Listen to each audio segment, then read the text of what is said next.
Speaking of Davao, mga bossing, eto panoorin muna natin ito. Out also na Kung natatandaan nyo ho, mga kababayan, no? Nagagalit si si si Baste Duterte kay General Torre ho, mga boss.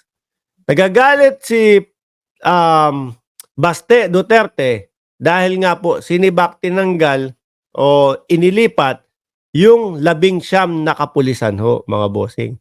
Dito po pumapasok yung sinasabi natin na ang akala natin kapag sinabing rekto, diyan na yung malawakan o malaking doktoran o gawaan ng mga pekeng mga papeles.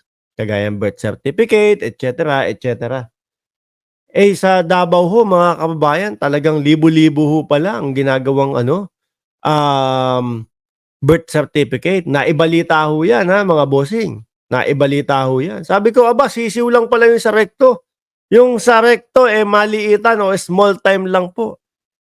Dito naman po, mga kababayan, sa Davao, grabe. Pati po logbook yata, dinodoktor na din. Pati ho yung mga, alam niyo yon, yung pinaka susulatan nyo, kapag kayo ay pupunta sa police station, meron ho kayong pipilapan dyan, susulatan ng inyong mga pangalan, ganito, ganyan, ano yung inyong reklamo, etc. etc. No?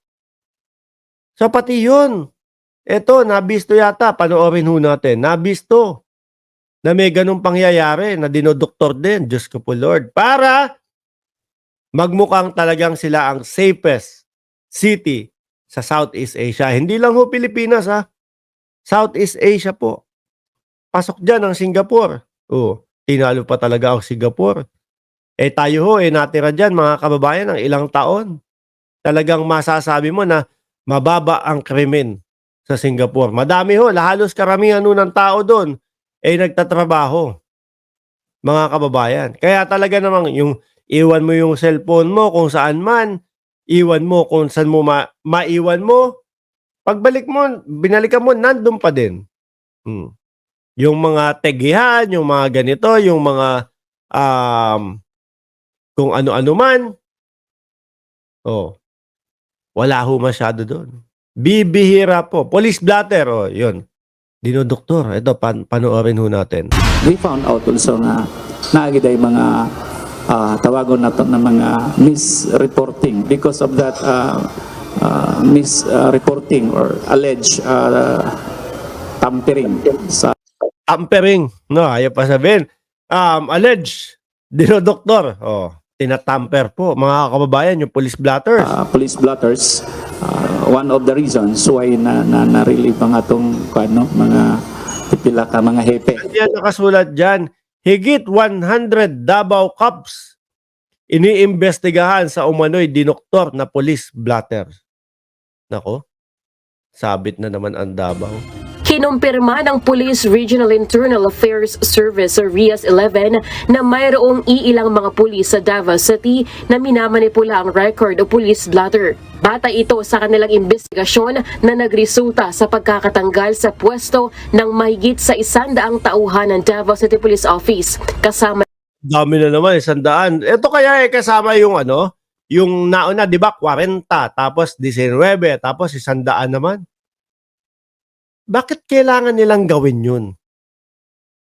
Bakit hindi nila gawin na, sige, wala talaga Eto, madami talagang krimen dito sa Davao No?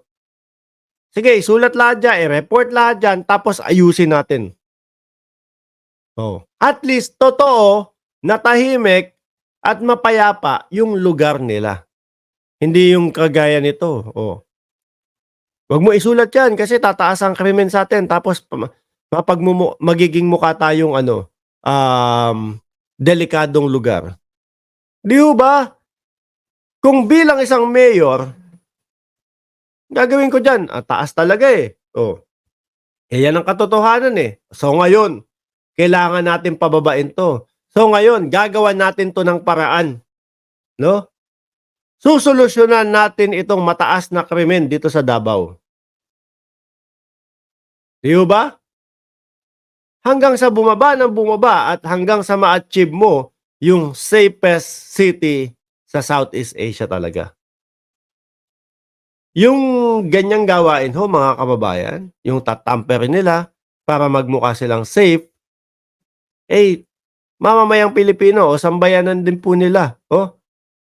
O yung mga tao sa Davao po ang niloloko nila dyan, mga bossing.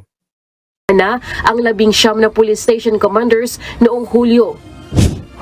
Ayon sa RIAS 11, natuklasan nila ang umano'y manipuladong police blotter sa ilang police stations sa Kalinan, Balyok at Turil.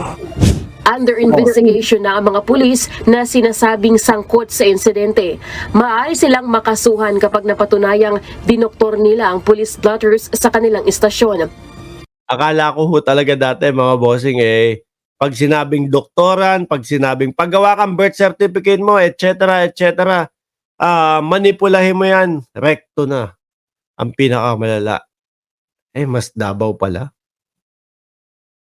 Davao pala, no? Nagkandak na yung region natin ng investigation, no? Kung i-proven na mayroong tawagin natin misreporting or under-recording base sa insin natin. No? So, penalize talaga yung may kagagawan if maliciously, not in good faith man lang.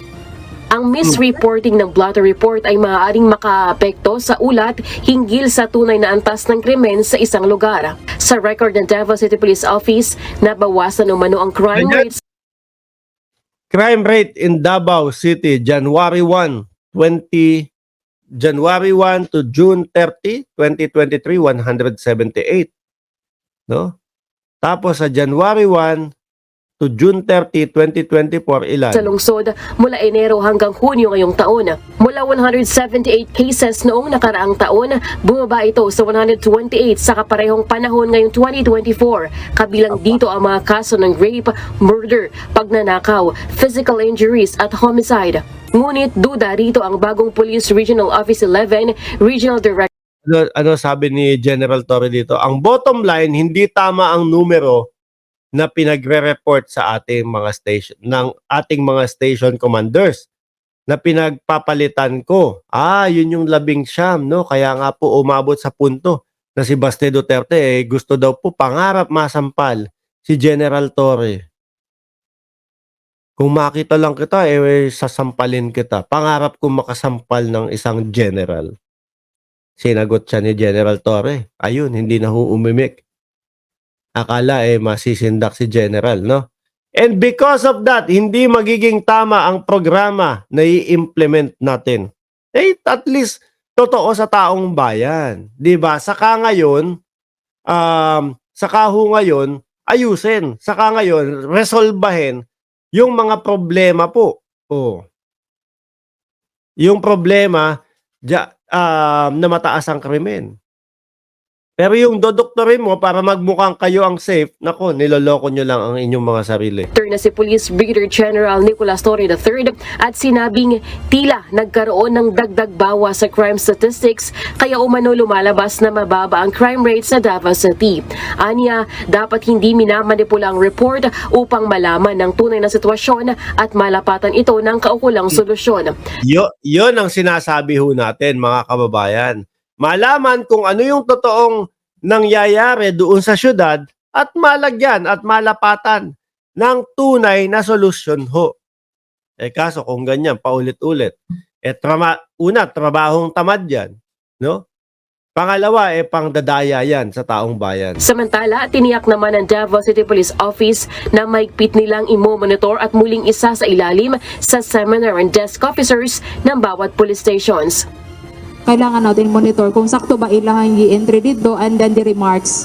Kaya di hamang ta nagka-problema sa remarks sa giingon ni sir nga for record purposes kay basin nag-base lang puta sa gusto sa complainant.